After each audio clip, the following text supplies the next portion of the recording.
जय हिंद, वंदे मातरम।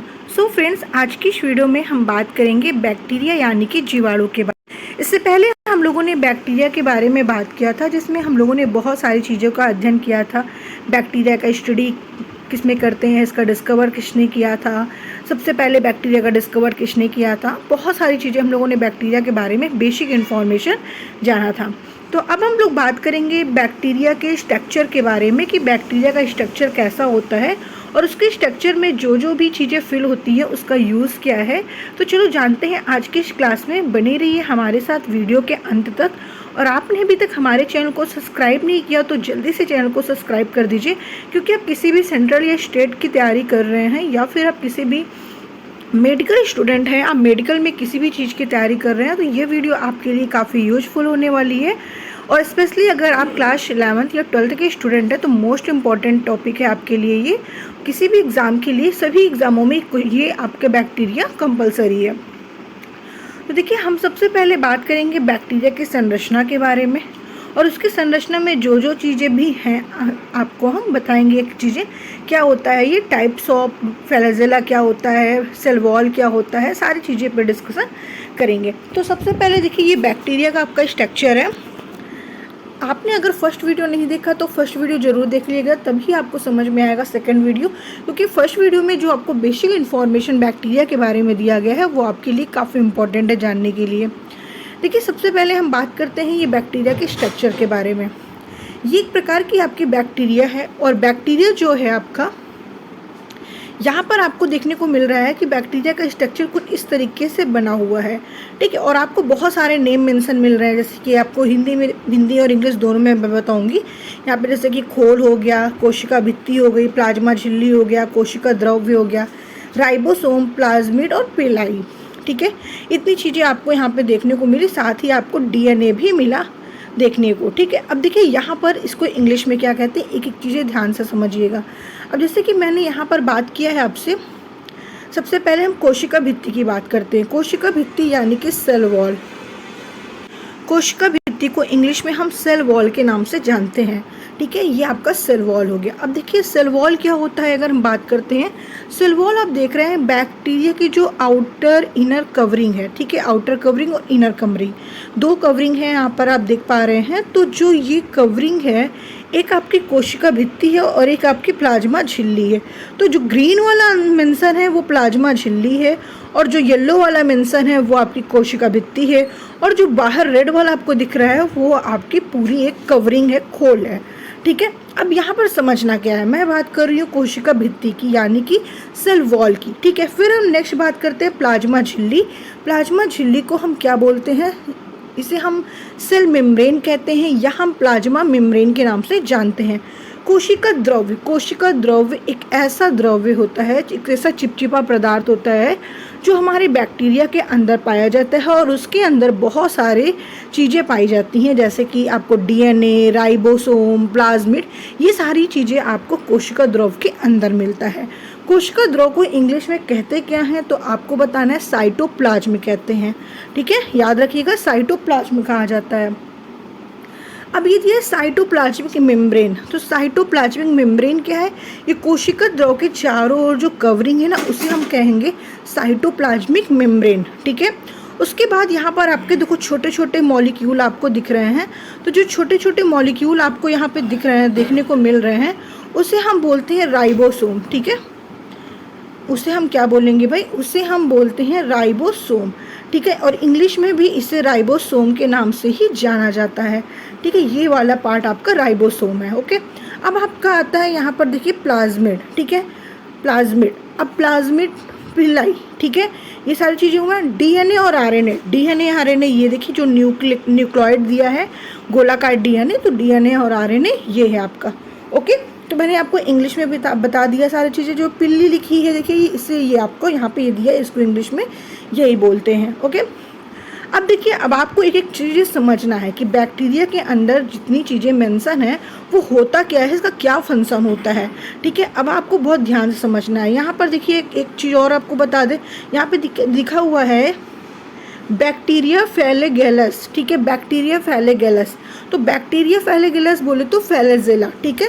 तो आप याद रखिएगा ये फ्लैजेला है। अब आपको क्या क्या चीज़ें पढ़नी है इसमें, flagella, pili, cell wall, capsule, cytoplasm membrane, DNA, RNA, ठीक है, इतनी चीज़ें आपको पूरी पढ़नी है। अब हम एक एक चीज़ें बात करेंगे। तो सबसे पहले हम बात करते हैं यहाँ पर सेल वॉल ऑफ बैक्टीरिया यानी कि सेल वॉल के बारे में। देखिए सेल वॉल क्या है, सेल वॉल के बारे में अगर जब हम बात करते हैं यहाँ पर तो आपको बहुत ध्यान से समझना है। देखिए सेल वॉल कहता है कि cell wall is a outer most layer of bacteria, यानी कि सेल वॉल बैक्टीरिया का आउटर मोस्ट लेयर है, ठीक है। It is main function that is prevent a bacteria from osmotic burst, यानी कि इसका जो मेन फंक्शन होता है वो क्या होता है, बैक्टीरिया को ऑस्मेटिक विस्फोट से बचाना, ठीक है। ये क्या करता है, जो सेल वॉल होता है, सेल वॉल का काम क्या होता है वो ध्यान से समझिएगा। देखिए ये सेल वॉल है ना, ये सेल वॉल है। देखिए सबसे पहले भाई ये देख लीजिए आप लोग, ये आपका सेल वॉल है। अब सेल वॉल का जो मेन फंक्शन आपने पढ़ा वो ये पढ़ा कि इसका काम क्या होता है, इसका मेन फंक्शन आपने पढ़ा कि सिर्फ इसका मेन फंक्शन होता है बैक्टीरिया को ऑस्मोटिक विस्फोट से बचाने का काम करता है आपका सेल वॉल, ठीक है। और ये कैसी कवरिंग है, आउटर मोस्ट कवरिंग है, ठीक है। उसके बाद हम यहाँ पर और भी चीज़ें जानते हैं सेल वॉल के बारे में। सेल वॉल कहता है यहाँ पर आपका rigid structure made up of peptidoglycan that surround the plasma membrane. कह रहा है कि प्लाज्मा झिल्ली जो आपकी होती है, सेल मेम्ब्रेन होती है, सेल मेम्ब्रेन के चारों पेप्टोग्लाइकोन से बनी एक कठोर संरचना होती है, ठीक है। एक कठोर संरचना होती है आपका सेल वॉल। सेल वॉल जो होता है, देखिए आपसे एक क्वेश्चन पूछा जाएगा कि सेल वॉल, बैक्टीरिया का सेल वॉल किसका बना होता है, तो आपको बताना है पेप्टोग्लाइकॉन का बना होता है। प्लांट का सेल वॉल किसका बना है, तो सेलुलोज का बना होता है। लेकिन बैक्टीरिया का जो सेल वॉल होता है वो पेप्टोग्लाइकॉन का बना होता है, ओके। इसकी जो थिकनेस होती है यानी कि जो मोटाई होती है वो 10 से 25 माइक्रो एम होती है। और इसका एक चीज़ आपको सबसे इम्पोर्टेंट याद रखना है कि एक बैक्टीरिया है जिसका नाम है माइकोप्लाज्मा, और इस माइकोप्लाज्मा में कोई भी सेल वॉल नहीं होता। आपसे यहाँ पे क्वेश्चन पूछा जा सकता है, ऐसे सेल वॉल का नाम बताइए जिसकी कोई आउट सेल वॉल नहीं होती, तो आपको बताना है माइकोप्लाज्मा। माइकोप्लाज्मा को हम लोग कई नामों से जानते हैं। पहला तो हम लोग PPLO के नाम से भी जानते हैं, पॉलीप्यूरोलाइक ऑर्गेनिज्म, ठीक है, ओके। उसके अलावा इसे हम एनिमल्स का जोकर या प्लांट्स का जोकर भी कहते हैं माइकोप्लाज्मा का, क्योंकि इसका जो फेस होता है, इसका जो स्ट्रक्चर होता है वो बदलता रहता है जोकरों की तरह, ठीक है। इसीलिए जैसे जोकर हमेशा अपना फेस बदलते रहते हैं, वैसे ही माइकोप्लाज्मा भी करता है। और पूरे यूनिवर्स की सबसे छोटी कोशिका भी आपकी माइकोप्लाज्मा ही है, ठीक है। पूरे यूनिवर्स की हम बात कर रहे हैं, यूनिवर्स की सबसे छोटी कोशिका माइकोप्लाज्मा को बोला गया है। तो याद रखिएगा, यहाँ से आपने कई चीज़ें जाना। पहली चीज़ें, बैक्टीरिया का जो सेल वॉल होता है वो आउटर मोस्ट लेयर होता है, इसका फंक्शन होता है ऑस्मोटिक विस्फोट से बचाना। उसके अलावा आपने देखा यहाँ पर कि इस सेल वॉल बना किसका होता है, बैक्टीरिया का, तो पेप्टाइडोग्लाइकोन का बना होता है। इसकी जो थिकनेस होती है वो 10 से 25 माइक्रो एम होती है। और माइकोप्लाज्मा जो एक बैक्टीरिया है, जो सबसे छोटा पूरे यूनिवर्स का बैक्टीरिया होता है, उसमें कोई भी सेल वॉल नहीं होता, जिसे हम PPLO के नाम से भी जानते हैं। आपने इतनी चीज़ें जाना, ठीक है। सेकेंड चीज़ें हम यहाँ पर बात करेंगे फ्लैजेला की, फ्लैजेला ऑफ बैक्टीरिया। अब देखिए फ्लैजेला ऑफ बैक्टीरिया के बारे में जब आपने जानने की कोशिश की तो फ्लैजेला आपका कहाँ पे है ये आपको सबसे पहले देखना है। तो भाई हम यहाँ पर किसकी बात कर रहे हैं, इस वाले पार्ट की बात कर रहे हैं, ठीक है। याद रखिएगा, हम इस वाले पार्ट की बात कर रहे हैं जो इस तरीके से निकला होता है बैक्टीरिया में। इसे हम क्या कहते हैं, इसे हम फ्लैगेलम भी कहते हैं, या फ्लैजेला। हम हिंदी में फ्लैगेला पढ़ते हैं लेकिन इंग्लिश में फ्लैजेला पढ़ेंगे, ठीक है। चलो अब हम जब इसकी बात यहाँ पर करने आए हैं तो यहाँ पर हमें क्या चीज़ें मिला, यहाँ पर मिला कि flagellum is a most important part of bacteria. Bacteria का एक मोस्ट इम्पॉर्टेंट पार्ट है which help to motility of bacteria, ठीक है। याद रखिएगा मैंने क्या बताया, मैंने बताया कि which help to motility of bacteria, यानी कि ये बैक्टीरिया का फ्लैगेलम एक ऐसा महत्वपूर्ण हिस्सा है, महत्वपूर्ण पार्ट है जो बैक्टीरिया की गतिशीलता यानी कि मोटिलिटी में काम है, मोटिलिटी करने में मदद करता है। और साथ ही साथ based on the number of flagellum bacteria has 5 group, यानी कि फ्लैगेलम बैक्टीरिया की संरचना के आधार पर 5 ग्रुप में डिवाइड होते हैं, या कह सकते हो 5 समूह इसके होते हैं। ठीक है, ये अकेला नहीं होता, ये इनके 5 समूह होते हैं। ठीक है, याद रखेंगे। बात कुछ समझ में आई, कुछ पल्ले पड़ी आप लोगों की, थोड़ा सा ध्यान से देखिएगा। ठीक है, हम इसी की बात कर रहे हैं भाई, किसकी बात कर रहे हैं, हम इसी की बात कर रहे हैं, ये वाले पार्ट की जो आपको इस तरह का दिख रहा है ना, हम इसकी बात यहाँ पे कर रहे हैं। तो जब इसकी बात हम कर रहे हैं तो इसमें हम लोगों ने देखा कि फ्लैगेलम बैक्टीरिया की संख्या के आधार पर 5 समूह होते हैं, और वो कौन कौन से समूह होते हैं हम आपको बताएंगे। ठीक है, तो सबसे पहले कुछ और भी चीज़ें जान लो। देखिए, इसका जो स्ट्रक्चर होता है वो long hair like filamentous structure होता है, यानी कि ये लॉन्ग हेयर लाइक स्ट्रक्चर्स होते हैं जो फिलामेंटस स्ट्रक्चर होते हैं। इसकी साइज की बात करें तो 4 से 5 माइक्रो एम होती है। ठीक है, और इसका डायमीटर 0.01 से 0.03 माइक्रो एम होता है। Flagella are divided into 3 parts. ठीक है, ये 3 पार्ट्स में डिवाइड होते हैं। फिलामेंट, हुक और बेसल बॉडी, ये इस तरीके से 3 पार्ट्स में डिवाइड होते हैं। कहाँ पे कैसे डिवाइड होते हैं अब हम आपको समझाते हैं। अब ध्यान से समझिएगा यहाँ पे। ठीक है, हम यहाँ पर बात करें टाइप्स ऑफ फ्लैगेला की। मैंने बताया था कि फ्लैगेला को आप 5 समूह में बांट रहे हो। ठीक है, यहाँ पे आपने देखा कि 5 अपनी संख्या के आधार पर, ठीक है, नंबर के आधार पर 5 आपने से बांटा। कौन कौन सी, तो आप यहाँ पर देख पा रहे हो कि यहाँ पर भाई 5 कुछ इस तरीके से दिए हुए हैं। अब इसे आपको समझना है, हम यहाँ पे कलर चेंज कर दे रहे हैं थोड़ा सा। ठीक है, देखिए अब आपको ध्यान से समझना है यहाँ पे। देखिए, अब देखिए यहाँ पे जो आपने देखा कि आपको 5 इस तरीके से डिवाइड तो कर दिया गया। अब कौन कौन से होते हैं ये भी आपको देखना है। तो देखिए, सभी का शेप अलग अलग है, सभी अलग अलग है। ठीक है, यहाँ पे जो 5 आपको दिख रहे हैं ना, ये देखिए सारे आपको अलग अलग यहाँ पे देखने को मिलेंगे। ये इस तरीके से होता है, ये इस तरीके से, ये इस तरीके से, ये इस तरीके से, और ये इस तरीके से होता है। तो इसके बारे में हमें बात करना है। आपने अभी तक हमारे चैनल को सब्सक्राइब नहीं किया तो सबसे पहले आपको भाई इस चैनल को सब्सक्राइब करना है, वीडियो को लाइक करके शेयर करना है, जल्दी से कर दीजिए सब लोग। अब देखिएगा, बहुत ध्यान से समझिएगा। चलिए, अब हम देखिए बात यहाँ पर कर रहे हैं कि भाई फ्लैगेला को जो आपने 5 में डिवाइड किया वो किस तरीके से किया। पहला है आपका ए ट्रैकस। ठीक है, ए ट्रैकस, ये भाई ए ट्रैकस जो है, ठीक है, वो नाम से ही पता चल रहा है कि इसका मतलब होता है इसमें कोई भी ट्रैकस नहीं होता है ना, इसमें कोई भी मतलब कि इस तरीके से ऐसा कुछ नहीं होता है ना, तो इसे हम बोलते हैं ए ट्रैकस। ठीक है, अब ए ट्रैकस वाले बैक्टीरिया कौन कौन से होते हैं, आपसे ऐसा क्वेश्चन पूछा जाता है।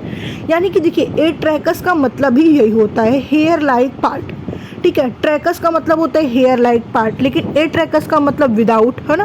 तो ए ट्रैकस मतलब without bacteria, without any flagellum. Okay, उसके बाद देखिए यहाँ पर अगर एग्जाम्पल आपसे पूछा जाए कि ए ट्रैकस जिसमें नो फ्लैगेला, कोई फ्लैगेला नहीं है, तो ऐसे बैक्टीरिया का नाम बताइए। तो आपको बताना है पैसुरेला। ठीक है, क्या बताएंगे आप लोग, पैसुरेला। अब मैं यहाँ पे नाम मेंशन कर दे रही हूँ, इसे आप लोग क्या बताएंगे, पैसुरेला। जो क्वेश्चन आपके एग्ज़ाम में पूछा जाता है मैं वो आपको बता रही हूँ। ठीक है, ये बहुत ही इम्पॉर्टेंट है, आपसे पूछा जाएगा। ठीक है, पहला पॉइंट आपको याद रखना है कि जो आपने टाइप्स ऑफ फ्लैगेला पढ़ रहे हो ना, जो on the basis number of basis के अकॉर्डिंग आपने 5 पार्ट में 5 ग्रुप में डिवाइड किया है। पहला जो आपने देखा कि ए ट्रैकस, तो ए ट्रैकस का मतलब ही समझ में आ गया, जिसमें कोई भी क्या ट्रैकस ना हो। तो जिसमें कोई भी ट्रैकस ना हो, हेयर लाइक पार्ट ना हो, जो विदाउट हेयर लाइक पार्ट हो, उसे हम ए ट्रैकस कहते हैं। और उसका फॉर एग्जांपल बैक्टीरिया का नाम होता है पैसुरेला। ओके, उसे हम पैसुरेला कहेंगे। ओके, अब दूसरा आपका आता है भाई क्या, दूसरा आपका आता है मोनोट्रैकस। ठीक है, तो दूसरे वाले में जब आप लोगों ने मोनोट्रैकस पढ़ा तो मोनोट्रैकस में आप लोगों ने क्या जाना, तो मोनोट्रैकस में आपको पढ़ने को मिला कि वन सिंगुलर पोलर फ्लैजेलम, ऐसे, ठीक है, ऐसे फ्लैजेला जिसमें वन मोनो पोलर्स हो, ठीक है, वन सिंगल पोलर हो, ठीक है, तो जिसमें वन हो, जिसमें एक हो, ठीक है, जिसमें एक फ्लैजेला हो, उसे हम मोनोट्रैकस कहते हैं। हाँ, इसका एग्जाम्पल अगर आपसे पूछा जाए तो इसका एग्जाम्पल भी आपको बताना है। क्या आप बताओगे, थियोबैसिलस। ठीक है, थियोबैसिलस, मैं स्पेलिंग लिख दे रही हूँ, ठीक है, थियोबैसिलस।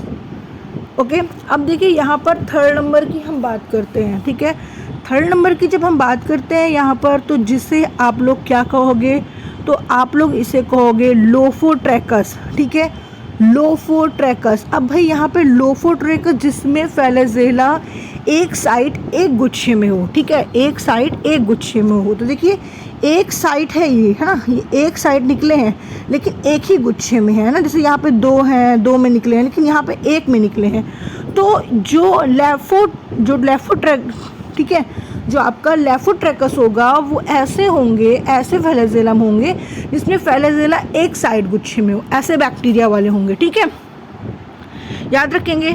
स्यूडोमोनास, आपने नाम सुना होगा बैक्टीरिया का, स्यूडोमोनास, तो स्यूडोमोनास वाले बैक्टीरिया में ऐसे ही होता है। ठीक है, उसके बाद आपका आता है नेक्स्ट एम्फीट्रोकस। ठीक है, तो यहाँ पर ये वाला हमें मिला जानने को एम्फीट्रैकस। देखिए एम्फीट्रैकस की जब हम यहाँ पर बात करते हैं तो ध्यान से समझिएगा कि एम्फीट्रैकस में आपको समझ में आ ही रहा होगा जिसमें दोनों तरफ हो, है ना, जिसमें दोनों तरफ फ्लैजेला हो उसे हम एम्फीट्रैकस कहते हैं। ठीक है, तो ऐसे बैक्टीरिया जिसके फ्लैजेला क्या हो भाई, दोनों तरफ है, both single flagellum present at two poles of bacteria. Okay, इसका एग्जाम्पल भी आपको याद रखना है। इसके एग्जाम्पल को क्या बोलेंगे, तो आपको बताना है एल्कली जीन्स। ठीक है, एल्कली जीन्स आप कह सकते हो। ओके, चलिए नेक्स्ट एंड लास्ट आपका जो है, ठीक है, वो क्या है भाई, तो वो आपका है, आपका यहाँ पे क्या लिखा हुआ है देख लीजिए, तो पेरीट्रैकस। अभी जो पेरीट्रैकस है वो कैसे होते हैं, तो ऐसे बैक्टीरिया जिसमें चारों ओर फ्लैजेला हो, जिसमें चारों ओर फ्लैजेला हो, जैसे कि ई कोकाई, ठीक है, ई कोलाई, सोमेनेला, ठीक है, ट्रैफी, ये सारे बैक्टीरिया में क्या होते हैं, फ्लैजेला की जो संख्या होती है वो चारों तरफ से होते हैं, जैसे कि कुछ इस तरीके से। तो ये चीज़ें आपको समझ में आ गई। आई होप कि आपके सारे डाउट्स क्लियर हो गए होंगे। जिस तरीके से मैंने आपको बताया है, आप नोट्स भी बना सकते हैं, नोट्स में भी लिख सकते हैं, बहुत ही आसान तरीके से मैंने आपको समझाया है। ठीक है, तो ये हुए आपके भाई जो आपने देखा कि फ्लैजेलस बैक्टीरिया की संख्या के आधार पर 5 समूह में जो डिवाइड किया गया है। ओके, अब यहाँ पर देख लीजिए, आपको मैंने एक चीज़ें दिखा भी दिया है, यहाँ पर आप देख लो, समझ सकते हो आर्की।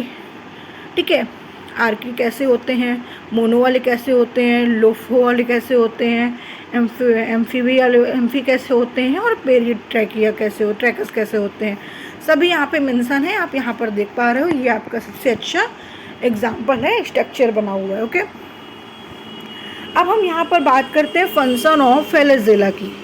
ठीक है, फंक्शन क्या होता है फ्लैजेला का, यहाँ पर हम ये बात करेंगे। ठीक है, कि फंक्शन क्या होता है भाई फ्लैजेला का, हम इसके बारे में बात करने वाले हैं।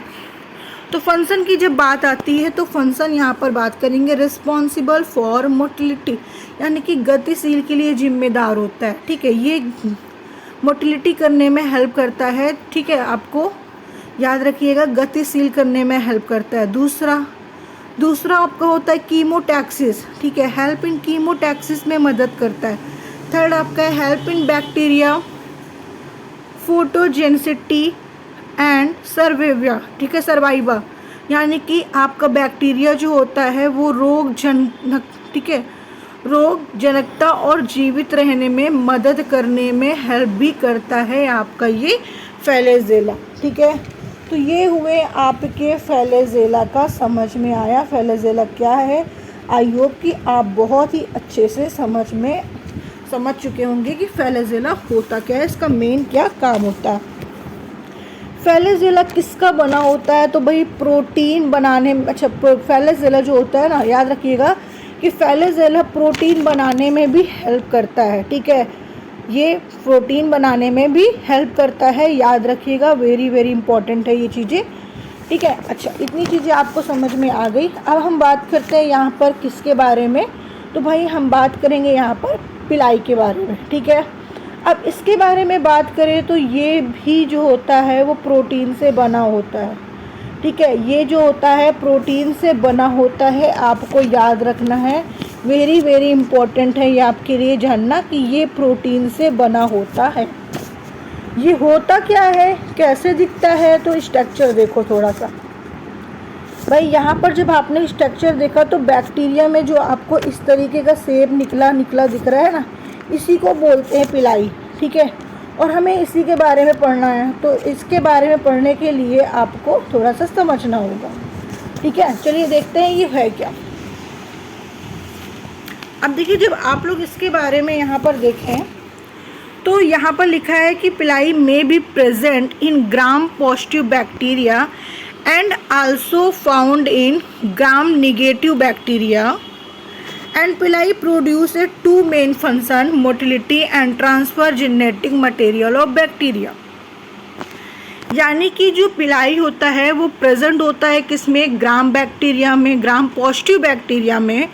ठीक है, और साथ ही साथ इसका जो मुख्य फंक्शन होता है, मेन फंक्शन होता है, ठीक है, वो क्या होता है, एक तो मोटिलिटी करता है, गतिशील पैदा करता है, और दूसरा आनुवांशिक मटेरियल को स्थानांतरित करने का भी काम करता है। ओके, ये होता कैसे, शॉर्ट होता है।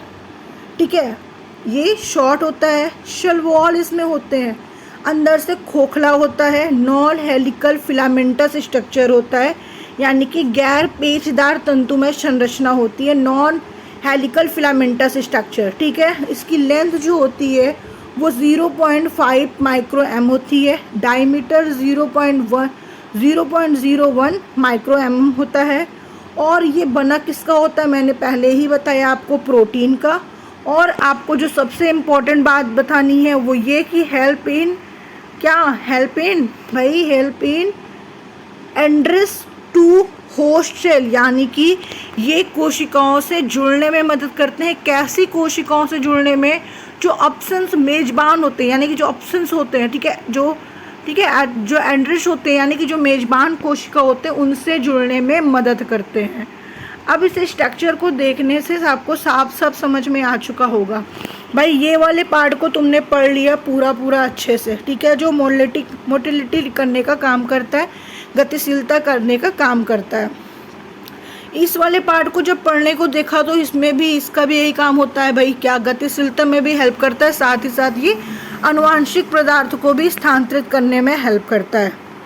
ठीक है, अब यहाँ पर हम टाइप्स ऑफ पिलाई के बारे में बात करते हैं कि टाइप्स ऑफ पिलाई क्या है, कितने टाइप्स के होते हैं। तो पहला हम बात यहाँ पे करते हैं सेक्स पिल की।